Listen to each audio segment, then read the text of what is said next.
What is up, everybody? I'm back. I've been away for a while. Kind of radio silence. We've actually, nothing's wrong, no problems. We moved into a new place. So if you guys are interested in me doing a video tour of my little studio, my sad little corner that I call my workspace, let me know in the comments below. I'd be happy to do that if there's interest there. But I figured since I'm just getting back into the swing of things, what better way to kick things off than with a good old-fashioned comic book review. So we're going to be looking at the current center of all the social media ire of the moment. What if Miles Morales became Thor? Now, this series, for those of you who don't know what it is, it's what if Miles Morales became somebody? What if Miles Morales became Wolverine? What if he were Captain America? What if he were Hulk? What if he were whoever? Fill in the blank.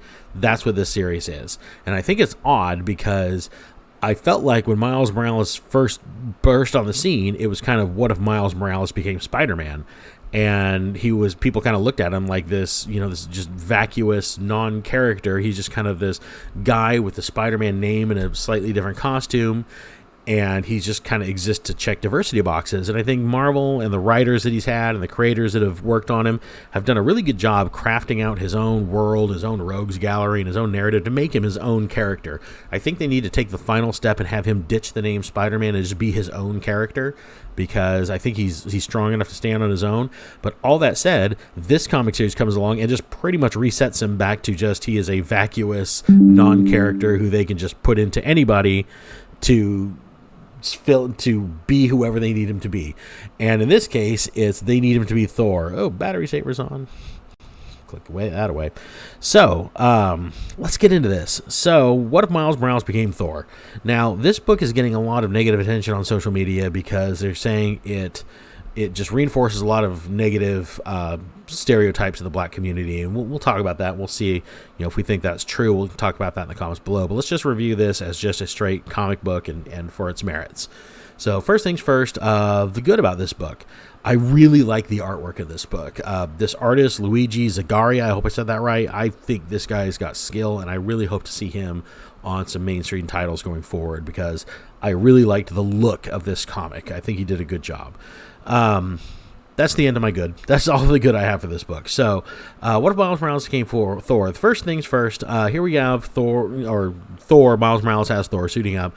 He doesn't get a big thunderbolt clap and ultimately is just the big Greek god. He just kind of always has the physique of like a NFL player, and he just gets dressed like any normal person. And the first thing that took me out of this story is these dialogue boxes. I'm not even going to attempt to read them, but they are they're written like a rap or like a song from Hamilton or something. I don't get it. It's all rhyme and verse, and it really already took me out of the story because it was just bothering me the whole time, and it does this for the first few pages of the book. The next thing, this is where the stereotype thing comes in. So you see you got Miles as Thor just kind of walking around here, and you see this background that just kind of looks like any, neighborhood in New York, not a particularly great neighborhood, kind of like a West Side Story type beat. This is Asgard. So in this book, all the Asgardians have been race swapped from Nordic Vikings to African Americans, and as such, they don't get to live in the big golden city. They live in kind of a crappy part of Brooklyn. So, and it's just got like sneakers hanging from power lines and graffiti and tags everywhere, and it's, just not the kind of place you would think, the gods of Asgard would live. So I just think it's an odd choice to say, okay, we're going to go ahead and make all of the gods black because it's Miles and his supporting cast, but at the same time, we're just going to go ahead and, completely disregard Asgard and just put him in the ghetto, basically. So that's the first thing, and that's a lot of people are talking about that. So the plot of this book is basically Miles as Thor. Today's the day of his ascension. He's supposed to take the throne. Odin's gonna, kind of similar to the Thor movie. It's time for him to move up, but he doesn't want to. He likes just kind of being the reckless, Thor gets to do whatever he wants, gets to basically just go out, fight, and drink and party all the time. And that's kind of what this opening sequence is he's seeing like his battle here against the fire demons and him just kind of drinking with a bunch of people. Then Odin's crows come and summon him. And his friends are all gathering around because it's supposed to be a big day. Now, here's where we get introduced to the protagonist, or the antagonist, rather, of the story, which is Loki. And in this story, Loki is his uncle, not his brother, because, again, we're mishmashing Thor and Miles together. So, as you know, Miles, Spider-Man's uncle, is the Prowler, And so they took the same character, the Prowler character, and now have made him Loki. So he's now Odin's brother, not Odin's son. So see, subtle changes like that just to throw more of Miles' lore in there, and whatever. That's the kind of book we're doing here. So let's just move on.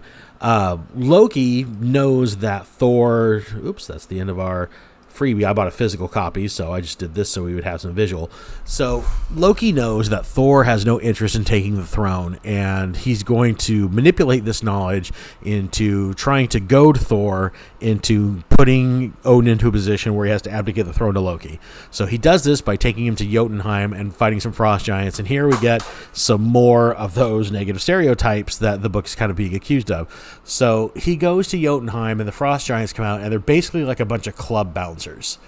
And they come out and they're like knocking Thor around with their ice clubs, and they're just like basically saying, you can't get into the club, you can't handle this club, and it's all just kind of cringy. And then like Miles breaks out, he raises his hammer, and I don't have a good image of his hammer. When he does summon Mjolnir, he actually just holds his hand out and he just says, it's hammer time. And Mjolnir flies to his hand, and Mjolnir is tagged. It's like covered in graffiti. It looks like it just flew through a subway. And he jumps up, and rather than by Odin's beard, his catchphrase is by Odin's fade, which again is just a lot of cringe. This book is just a lot of cringe, and that's basically the entirety of the book. Ultimately, he tricks Thor into bringing a quote-unquote what's supposed to be a trophy to honor Odin, brings it to the ceremony, brings it to the throne room, but really it's an enemy of Asgard that's hiding in an artifact that Loki meant to come to life and kill Odin so he could take the throne. And ultimately, Thor obviously prevails. Loki's treachery is uncovered, and we just kind of go back to normal in Asgard. Thor's kind of revealed, you're still pretty headstrong and gullible, kid. You're not quite ready to ascend, so you're just going to be Thor a little bit longer. And that's where the book ends. And then there's just kind of like this post-credit scene, which I thought was really odd. So, as I said, there's been all of these other What If Miles were somebody else characters. So, Thor is like in his room or apartment or chambers or whatever, and like a little portal opens up, and Miles Morales is Captain America, and Miles Morales is Hulk, and Miles Morales is Wolverine are all there, and they're like recruiting Miles Morales Thor to be part of some kind of all Miles Avengers, and presumably they're going to go to an Earth where it's what if Miles was just everybody and the entire planet is Miles Morales and they have to save it from like Miles Morales is Galactus. I don't know if the stories are going here. This is the only issue of this What If series that I've read. God willing, it's the only one that I will read because it's a really terrible book. So basically all this book does is it just kind of rehashes Thor's origin, throws in Miles' supporting cast in place of characters like Odin, Sif, and Loki, and then really just takes this cringe, this kind of like urban slang, and throws it everywhere, and it's just really heavy-handed with it. And I think that's one of my big problems when it comes to Marvel. I know this is one of my big problems with the Miss Marvel series, and I was going to do a video on that a bit later. But talking about it on Thor, they take these kind of this kind of stereotype, this kind of I don't know how to say it. This cultural view. And they just go totally on the nose with it. They don't write these characters like characters. They write them like caricatures. They write them like you don't know anybody who acts like this or talks like this in real life. I mean, yeah, I know he's an Asgardian god, but I mean, at the same time, part of the reason that you can take a character like Superman or Thor and make them relatable is you make them, they have these godlike abilities and backgrounds, but at the same time, you have to give them the relatable traits to make them human. Thor is, for as powerful as he is, he's headstrong, he's arrogant, he makes mistakes. People come down on him. He has to pay for the decisions that he makes. This is just Miles kind of being guided by the nose, first by Odin to ascend to the throne, and then by Loki because he just unquestionably follows him. And that again, it kind of checks with Miles' original origin. Because Miles, he hero worshipped his uncle until he found out what his uncle was. Same thing with this, but Miles doesn't act with any agency in this story. He's either being led because it's what Odin wants him to do, or he's being tricked by Loki into doing something. And that's pretty much it. That's his entire storyline in this. And so I would have liked to have seen, maybe instead of having Loki's treachery found out by him literally just bringing a demon into their throne room, have Thor somehow piece together what Loki's doing and see through the tricks. I also would have liked to have seen Miles more in an Asgardian environment, make it more like Thor. He's still the god of thunder. He still lives in Asgard. Asgard is not Brooklyn. So, you could have easily had it Thor, the hammer of Thor went to Miles and he picked it up and he becomes Thor. It gives him the power, kind of similar to Thunderstrike, and he ascends up to Asgard and do it that way. That would have been a more interesting story to me, to see how Miles Morales, the character, reacts to having Thor's power. That would have been something interesting to me, not what if, Miles was basically LeBron James up in, this weird version of urban Asgard. It's just odd. The whole thing was just odd to me. This entire series is just odd to me, and I don't really understand what Marvel's trying to accomplish with it. Like I said, I really think it takes away from Miles' character, because he's worked so hard to get away from the idea that he's just a placeholder character, than to say, let's do an entire series where he's just a placeholder character for other characters. So, I don't know. This series confuses me. This book confused me. I really didn't like his little rap narration, this kind of Lin-Manuel Hamilton song that introduces and then closes the book. I thought that was weird. I didn't like reading it because I don't have rhythm in my head either. My inner voice reading does not sound good. So, it just sounds like me talking, basically. That took me out of the story. Miles, just the total cringe, took me out of the story.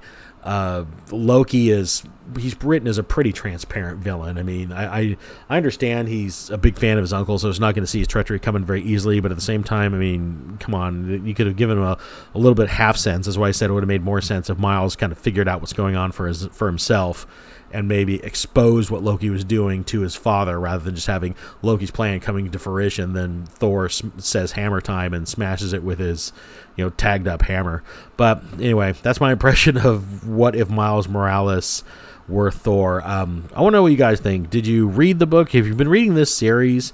If so, are you enjoying it? What other characters would you like to see what if Miles were?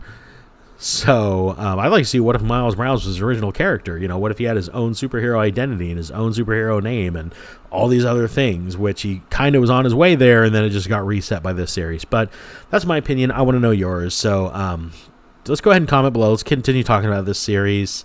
I'd really like to know your thoughts. And while you're down there, please hit like, subscribe to the channel if you're not already subscribed. I really appreciate all you guys that have helped this channel grow. And share this video with your friends. Help move it along. See if we can get more people to join our little community here, because I really like what's growing up here. I really like talking to all you guys, and it's just been a lot of fun. So I'm back. I'll get more videos out as soon as I can. Definitely going to review Obi-Wan Kenobi. I just watched the last episode of that. That video is coming, so look forward to that, and I'll talk to you on the next one.